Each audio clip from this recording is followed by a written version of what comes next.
Hello दोस्तों, नमस्कार। किसी चैनल में मैं आप सभी लोगों का दिल से बहुत बहुत स्वागत करता हूं। दोस्तों, इसके पहले का वीडियो तो आप लोगों ने देखा ही होगा। यस, जीएसटी से रिलेटेड था। ये वीडियो भी वैसा ही है, बट इसमें क्या कौन सा पॉइंट अलग है? तो यस, यहाँ पे हम लोग बात करने वाले ऐसे कंपनीज की जो कि इस जीएसटी काउंसिल की मीटिंग से डरे हुए हैं। क्यों डरे हुए हैं? यस, क्योंकि आप सभी लोगों को पता ही है, इनके ऊपर टैक्स बढ़ने का खतरा है। ठीक है, एंड अगर टैक्स बढ़ेगा तो ऑटोमेटिकली इनका जो प्रोडक्ट है, सर्विसेज है, वो महंगी हो जाएंगी। और कोई भी चीज़ अगर महंगी होती है तो ऑब्वियसली कोई ज़्यादा खरीदेगा नहीं। ये तो एक कॉमन सेंस वाली बात देखने को मिल जाती है। कोई ना कोई खरीदने वाला अपना मन बदल सकता है भाई, कि चलो इसको तो नहीं खरीदना है, दूसरी चीज़ खरीद लेते। तो ऑब्वियसली इन कंपनीज के लिए जो है जीएसटी काउंसिल की मीटिंग जो रहने वाली है, उसका जो आउटकम रहने वाला है वो काफ़ी डरावना हो सकता है। क्योंकि रिपोर्ट के जरिए जो खबरें यहाँ पे सामने निकल कर आ रही है, ठीक है, वो इन कंपनीज के लिए काफ़ी नेगेटिव देखने को मिल रही है। तो ऐसी कंपनी की लिस्ट में आप लोगों के सामने रखने वाला हूँ। ठीक है, इन बिजनेसेस के ऊपर और इससे जुड़े हुए जो कंपनीज है, जैसे अभी मैंने आपको बताया कि जो जीएसटी का मान लो पहले टैक्स अगर किसी के ऊपर 5 था तो शायद से वो 18 हो सकता है। जिसके ऊपर 18 था शायद से वो 40 में भी जा सकता है। जो 28 चल रहा था, अभी आपको पता ही है, मोस्ट ऑफ द आइटम्स 28 वाले ही देखने को मिल रहे हैं, वो हटेगा। और जैसे कि बोला जा रहा है, कहाँ पे वो शिफ्ट कर सकते हैं, 40 में कर सकते हैं। ऐसी खबरें हम लोग को देखने को यहाँ पे मिल रही है। एंड इस वक्त की अगर मैं यहाँ पे बात करूँ तो सरकार का जो टारगेट है वो हम लोग को अपर क्लास के ऊपर देखने को मिल रहा है। टारगेट मतलब जैसे कि आपको पता है, लोअर क्लास तो ऑलरेडी हम कह सकते हैं वहाँ पे तो उन सरकार को मदद करनी पड़ती है, अलग अलग सुविधाएं देने पड़ते हैं। सबसे ज़्यादा दिक्कत किसको होती है? मिडिल क्लास को। और जैसे कि आपको पता है, इसके ऊपर मैंने बहुत सारे वीडियोस बना के आपको बताया है, सबसे बड़ा टैक्स का contribution country wise middle class ही देता है, और बदले में उनको मिलता भी कुछ नहीं है। ठीक है, बट बोलते हैं ना, एक चीज़ की लिमिट होती है। अगर आप बार बार बार बार बार बार यहाँ पे चीज़ें लेते ही जाओगे तो इकोनॉमी के लिए भी अच्छी नहीं होती है। ठीक है, आपको फिर क्या करना पड़ता है? कुछ ना कुछ छूट देनी पड़ती है, रियायत देनी पड़ती है, वरना इकोनॉमी यहाँ पे बहुत तकलीफ में आ जाती है। एंड फिलहाल वैसी सिचुएशन देखने को मिल रही है। तो ऐसा लग रहा है दोस्तों, इस वक्त मिडिल क्लास को तो राहत यहाँ पे दी जाएगी, बट इसके लिए भी किसी को तो कीमत चुकानी पड़ती है ना। एक जगह से टैक्स अगर कम होगा तो दूसरी जगह किधर तो बढ़ाना पड़ेगा बॉस। और इस वक्त जो टारगेट है सरकार का, वो अपर क्लास या फिर जो अपर मिडिल क्लास जो देखने को मिल जाते हैं, जिनके पास बहुत अच्छा खासा पैसा है, उनको सरकार टारगेट कर सकती है। ये फिलहाल तो जितने भी रिपोर्ट्स के जरिए जो खबरें सामने आई कि इसके ऊपर जीएसटी बढ़ सकता है, तो वो शायद से इसी चीज़ को लेकर हम लोगों को संकेत देते हुए देखने को मिल रहे हैं। सो इससे रिलेटेड काम करने वाले इंडस्ट्रीज, बिजनेसेस, कंपनीज, उनके हम यहाँ पे कह सकते हैं बुरे दिन आ सकते हैं, उनमें एक थोड़ा सा डर का माहौल देखने को मिल रहा है। तो चलिए मैं एग्जाम्पल आपको बता देता हूँ, जैसे कि लग्जरी आइटम्स। ठीक है, जितने लग्जरी आइटम है वो सरकार के रडार के ऊपर देखने को ले, जो कि 40% पे जा सकते हैं, जैसे कि गाड़ियाँ। ठीक है, आप सभी लोगों को पता है, नॉर्मल गाड़ियाँ तो भाई 18% के जीएसटी पे आ जाएंगी, बट जो लग्जरी गाड़ियाँ देखने को मिल रही है, या फिर आप कह सकते हो एसयूवीज भी अगर हम लोग यहाँ पे बात कर ले, इनको भी 40% के ब्रैकेट में डालने का विचार सरकार कर रही है। ठीक है, एंड लग्जरी गाड़ियों का डेफिनेशन क्या होगा वही देखना है। ठीक है, अभी रिपोर्ट्स के जरिए बोला जा रहा है कि 1500 सीसी से ज़्यादा की गाड़ियाँ होंगी, उसको लग्जरी में डाला जाएगा। 4000 मीटर जिसकी लंबाई जो यहाँ पे रहेगी, ठीक है, उसको लग्जरी के सेगमेंट में डाला जाएगा। तो जो गाड़ियाँ इस डेफिनेशन में सेट होगी, ठीक है, उनको क्या करेंगे? 40% के ब्रैकेट में डालेंगे। और वो गाड़ियाँ महंगे होने के चांसेस काफ़ी ज़्यादा अभी हम लोग को देखने को यहाँ पे मिल रहे हैं। और जैसे मैंने कहा, एसयूवी का भी नाम इसमें यहाँ पे शायद से आ सकता है। नो डाउट ये सारी रिपोर्ट के जरिए खबर है। ओरिजिनल डेफिनेशन क्या रहेगा वो तो अभी हम लोग को, कल से मीटिंग स्टार्ट हो रही है, जब आउटकम निकल कर आएगा तभी पता चलेगा। बट इस चीज़ के चलते महिंद्रा तो एसयूवी का किंग है, उसको दिक्कत हो सकती है। टाटा में तो आपको पता है, Tata motor JLR, Jaguar land rover, तो इंडिया में जेएलआर का जो बिजनेस है, ठीक है, वो और ज़्यादा गाड़ियाँ महंगी हो सकती है अगर 40% जीएसटी में अगर चले गए तो। ऊपर से अगर हम लोग यहाँ पे बात करें तो लैंडमार्क, ये जो लैंडमार्क लैंडमार्क कार करके जो कंपनी हम लोग को देखने को मिल जाती है, ये कौन सी कंपनी है? ये कोई गाड़ी नहीं बनाती है। यस, ये रिटेल कंपनी है। रिटेल मतलब डिमार्ट जैसी भाई। डिमार्ट थोड़ी ना कुछ प्रोडक्ट नॉर्मली आप समझो, हाँ, वो जो दूसरे कंपनीज होते हैं उनके सामान आपको मिलते हैं कि नहीं, बस वैसे ही ये भी रिटेल कंपनी है। इनके पास डीलरशिप है। ठीक है, मर्सिडीज़ की डीलरशिप है, जीप की डीलरशिप है, होंडा की डीलरशिप देखने को मिल जाती है, फॉक्सवैगन के बड़े बड़े कंपनीज के डीलरशिप देखने को मिल जाते हैं। ठीक है, अगर आप बड़े बड़े मॉल्स में भी घूमते होंगे, वहाँ पे भी आप लोगों ने देखा होगा, लैंडमार्क जो अपनी गाड़ियाँ रहती है, लग्जरी गाड़ियाँ, वो वहाँ पे रखती है। सो अगर 40% ब्रैकेट में लग्जरी गाड़ी आती है तो लैंडमार्क के जो सेल्स होंगे, हो सकता है कुछ इंपैक्ट यहाँ पे उनके ऊपर देखने को मिल जाए। देन अगर हम लोग बात करें दोस्तों, तो पेट्रोल डीजल की तो बात कर ली, अब आ जाते हैं इलेक्ट्रिक व्हीकल की ओर। ठीक है, इलेक्ट्रिक व्हीकल को तो सरकार ने खूब प्रमोट कर दिया। कितना जीएसटी बताया इलेक्ट्रिक के ऊपर? केवल 5%। बट अगेन दोस्तों, यहाँ पे रिपोर्ट के जरिए यही कहा जा रहा है कि लग्जरी इलेक्ट्रिक व्हीकल भी अब कॉस्टली हो सकती है, बिकॉज बताया जा रहा है कि यहाँ पे प्रपोजल जा चुका है सरकार को, जीएसटी काउंसिल को, कि लग्जरी ईवी के ऊपर भी जीएसटी बढ़ाया जाए। अभी कितना होगा, जैसे अभी मैंने आपको बताया कि 5% था, तो क्या 5 से डायरेक्ट 40 जाएगा? अरे नहीं, 5 से 40 नहीं जाएगा। अगर इलेक्ट्रिक व्हीकल के ऊपर यहाँ पे जीएसटी बढ़ाना है, वो 5 से कितना हो जाएगा? 18 हो जाएगा, ठीक है। बट ये किसके ऊपर? लग्जरी इलेक्ट्रिक व्हीकल के ऊपर, ठीक है। सो हम कह सकते हैं भाई, जो लग्जरी गाड़ियां वाली कंपनी है उनके तो मतलब आप कह सकते हैं दोनों साइड से बैंड बजने वाली है।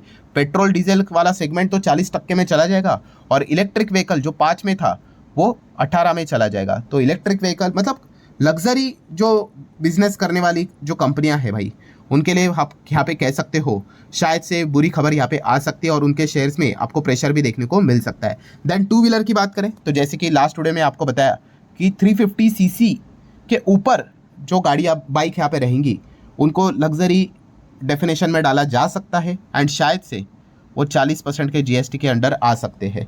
सो ये गाड़ियाँ महंगी हो जाएंगी, बाइक्स महंगी यहाँ पे हो जाएगी। तो देख लेना भाई, अगर आप बाइक लेने का प्लान यहाँ पे कर रहे थे, ठीक है, तो सरकार का डेफिनेशन देखना पड़ेगा कि 350 सीसी रहेगा या फिर कुछ और सीसी रहेगा, क्योंकि इसी के हिसाब से ही वो लग्जरी है या नहीं है वो तय किया जाएगा, ठीक है। तो इस सेगमेंट के ऊपर आप लोगों ने ध्यान यहाँ पे रखना है। देन जैसे कि मैंने आपको बताया कि सरकार लग्जरी के पीछे ही पड़ा हुआ है, तो रियल इस्टेट, ठीक है, इसके ऊपर भी रिसेंटली मैंने वीडियो बनाया था। जो लग्जरी घर यहाँ पे रहते हैं, अब उसका भी डेफिनेशन क्या रहेगा? स्क्वायर फीट के हिसाब से रहेगा, ठीक है। कौन सा built up area, carpet area exactly क्या रहेगा, या फिर अमाउंट के हिसाब से रहेगा, वो देखने वाली बात है, ठीक है। बट रियल इस्टेट की बात करें तो इसमें भी जैसे कि आपको बताया डीएलएफ, लोहदा डेवलपर्स, ओबेरॉय रियल्टी, ठीक है, इनके तो मिनिमम घर 4-5 करोड़ से शुरू होते हैं, 4-5 करोड़, ठीक है। मैक्सिमम पूछो भी मत, 100 करोड़ के भी घर मिल जाएंगे। सो इतना पैसा है भाई, ठीक है। तो इनके ऊपर 40% जीएसटी क्यों नहीं लगाया जाए?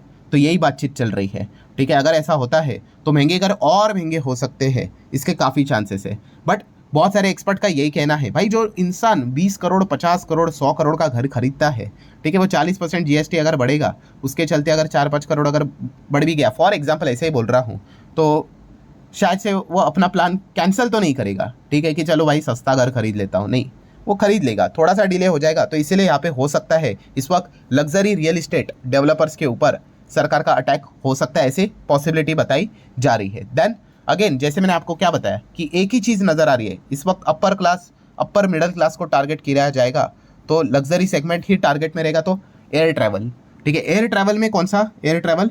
अगेन जो लग्जरी एयर ट्रैवल किया जाता है, बिजनेस क्लास की बात करें तो उसके ऊपर 18% का जीएसटी डालने की बात की जा रही है, ठीक है। और जो नॉर्मल जो इकोनॉमी क्लास रहता है उसके ऊपर 5%, तो वहाँ पे कोई दिक्कत नहीं है, आप नॉर्मल फ्लाइट से चले जाओ, 5% ही जीएसटी है। बट जो फर्स्ट क्लास रहेगा, बिजनेस क्लास रहेगा, उसकी टिकटें और महंगी हो सकती है 18% जीएसटी के चलते। वैसे उनकी टिकटें पहले ही 15-20 लाख रहती है, ठीक है। अब 18% अगर हो जाएगा यहाँ पे तो और महंगी हो जाएगी। बट कोई अगर 15-20 लाख अगर घूमने के लिए अगर इस्तेमाल कर रहा है भाई, ठीक है, बिजनेस क्लास नाम में ही लिखा हुआ है कि बिजनेसमैन ही कर सकता है, तो लगता नहीं भाई कि उसको 18% जीएसटी के चलते इतना कोई झटका लगेगा। बट अगर ऐसा हुआ तो ये स्पाइस जेट, इंडिगो जैसे जो एयरलाइन यहाँ पे काम करते हैं, हो सकता है भाई उनके इस बिजनेस सेगमेंट में कुछ थोड़ा सा हम लोग को नाराज़गी देखने को यहाँ पे मिल जाए। लेट्स सी, वो तो अनाउंसमेंट होने के बाद ही पता चल जाएगा। देन ये तो चीज़ पता ही है, इसको तो कोई विरोध नहीं करेगा। टैबैको, उसके ऊपर 40% जीएसटी आ सकता है, तो ये ITC, VST industries, golden tobacco, Godfrey Phillips, ये देखने वाली बात होगी कि क्या भाई इनके ऊपर जीएसटी लगता है और क्या ऊपर से सेस और लगता है। हाँ, ये सबसे बड़ा एक डाउटफुल सिचुएशन है, मतलब यहाँ पे क्वेश्चन मार्क है, ठीक है। यहाँ पे किसी को पता नहीं है कि क्या ये 40 में जाएंगे या ये 18 में जाएंगे। देखिए इसके पहले ये कितने पे थे? ये 28 पे थे, तो 28 अगर हटेगा तो इधर आपको 40 में डालना पड़ेगा या फिर 18 में डालना पड़ेगा। तो ये भयंकर डिबेट चल रही है कि एरेनेटेड वाटर, जो फिज ड्रिंक्स हम लोग को देखने को मिल जाते हैं, कोल्ड ड्रिंक देखने को मिल जाते हैं, कहाँ पे इसको शिफ्ट किया जाए, 40 और 18। सो ये एक हम ज़रूर कह सकते हैं, यहाँ से अभी तक किसी को क्लैरिटी नहीं मिल रही। वैसे आपको क्या लगता है? आप अपनी राय ज़रूर कमेंट सेक्शन में रख सकते हो कि क्या कोल्ड ड्रिंक 40 में जाएगा कि 18 में जाएगा। लॉजिकली अगर आपके पास कोई जवाब है तो आप ज़रूर यहाँ पे दे सकते हो। एंड अगर ऐसा हुआ, मान लो अगर ये 40-50 में गया, तो आपको पता है भाई इससे रिलेटेड काम करने वाली कंपनी पेप्सिको का बॉटलर वीबीएल, इसके ऊपर भी हम लोगों को इम्पैक्ट पड़ते हुए देखने को मिल सकता है। वो डिपेंड करेगा, 40 में जाएगा तो नेगेटिव इम्पैक्ट, 18 में जाएगा तो पॉजिटिव इम्पैक्ट। बिजनेस हिसाब से हम बात कर रहे हैं। Then oil exploration, yes, oil exploration वाली जो कंपनी हम लोग को देखने को मिल जाती है, ठीक है। मैं रिफाइनरी की बात नहीं कर रहा हूँ, ऑयल एक्सट्रैक्ट करने वाली कंपनियां, एक्सप्लोर करने वाली कंपनियां, निकालने वाली कंपनियां, इनके ऊपर जो जीएसटी लगता है ना वो 12 का है, बताया जा रहा है उसको बढ़ाकर 18 करने वाले हैं, ठीक है, ऐसे रिपोर्ट्स के जरिए खबर है। एंड अगर ऐसा हुआ तो ऑयल एक्सप्लोरेशन में कौन कौन सी कंपनियां देखने को मिल जाती है, सो आप यहाँ पे देख सकते हो, ONGC तो है ही, ऑयल इंडिया देखने को मिल जाती है, ठीक है, जिंदाल ड्रिलिंग आपको देखने को मिल जाएगी, दीप इंडस्ट्रीज देखने को मिल जाएगी, ठीक है, एंड ऑल्फिन ऑफशोर की अगर हम लोग बात करें, ऐसे बहुत सारे एक्सप्लोरेशन से रिलेटेड काम करने वाली कंपनियां हैं, उनको आप चाहो तो अपने रडार के ऊपर रख सकते हो। बोला जा रहा है कि इनके ऊपर 12 से जीएसटी 18 हो सकता है। देन ऑनलाइन गेमिंग गैम्बलिंग, ठीक है, अभी इनके ऊपर तो नया बिल ही निकाला है, बट फिर भी अगर ये कुछ अभी पता है ना, ये तो कोर्ट में जा रहे हैं, कोर्ट में फाइट यहाँ पे हो रही है, मान लो वहाँ पे भी उन्होंने कुछ इधर उधर की बातें करके कोर्ट में केस जीत लिया तो इनके ऊपर 40% जीएसटी डाल देंगे, पहले से 28 था और 40 यहाँ पे करेंगे, ठीक है। तो ये एक चीज़ हम लोग को देखने को मिल रही। देन लग्जरी कपड़ों की बात कर ले, ठीक है, जैसे कि इसके पहले भी मैंने वीडियो बनाया था, लग्जरी कपड़े, लग्जरी जूते, ठीक है, और इसका डेफिनेशन क्या रहेगा, जैसे कि रिपोर्ट के जरिए फिलहाल बोला जा रहा है कि 2500, ठीक है, 2500 से अगर महंगे जूते रहेंगे, 2500 से महंगे अगर कपड़े रहेंगे, ठीक है, तो इनके ऊपर 18% का जीएसटी लगाएंगे, ठीक है, ऊपर लेके जाएंगे। एंड अगर 2500 से सस्ते हैं तो 5%। सो ऐसी खबर हम लोग को चलते हुए देखने को मिल रही है, ठीक है। एंड अदर सेगमेंट भी मैं आपके सामने रखना चाहूँगा। अदर सेगमेंट मतलब ये कोई रिपोर्ट के जरिए कोई खबर आई नहीं है, बट जो ऑब्जर्वेशन हम लोगों ने देखा है कि सरकार लग्जरी के पीछे पड़ा हुआ है, तो और भी लग्जरी आइटम्स है, क्या पता वहाँ पे भी जीएसटी बढ़ जाए, जैसे कि लग्जरी वॉचेस, महंगी महंगी घड़ियाँ, 15, 20, 30, 40, 50, 60, 70, 80 लाख की घड़ियाँ, 1-1 करोड़ की घड़ियाँ मिलती है, क्यों ना इनको 40% के बैकरेट में डाला जाए। एंड अगर ऐसा हुआ तो इथॉस नाम की कंपनी ये परेशान हो सकती है। इथॉस कोई घड़ी नहीं बनाती है, बट ये रिटेल, प्रीमियम रिटेल में काम करती है। सब आपको रैडो, बड़े बड़े रोलेक्स जैसे जो घड़ियाँ मिलती है वो इनके अंडर देखने को मिल जाएंगी। बड़े बड़े अगर आप मॉल्स में घूमने जाओगे ना तो इनके आपको शॉप्स देखने को मिलेंगे। सो इनके लिए सरदर्द हो सकता है अगर सरकार ने डिसीजन लिया तो। देन जो कॉस्मेटिक देखने को मिल जाता है, महंगे महंगे कॉस्मेटिक भी निकल कर आते हैं, मेकअप का सामान निकल कर आता है, तो ऐसा भी बोला जा रहा है कि इनको भी क्यों ना 40% के जीएसटी में डाला जाए। कोई कंफर्मेशन नहीं, जस्ट मैं आपको बता रहा हूँ, ऐसा हुआ तो नायका कंपनी आप अपने रडार पे रख सकते हो।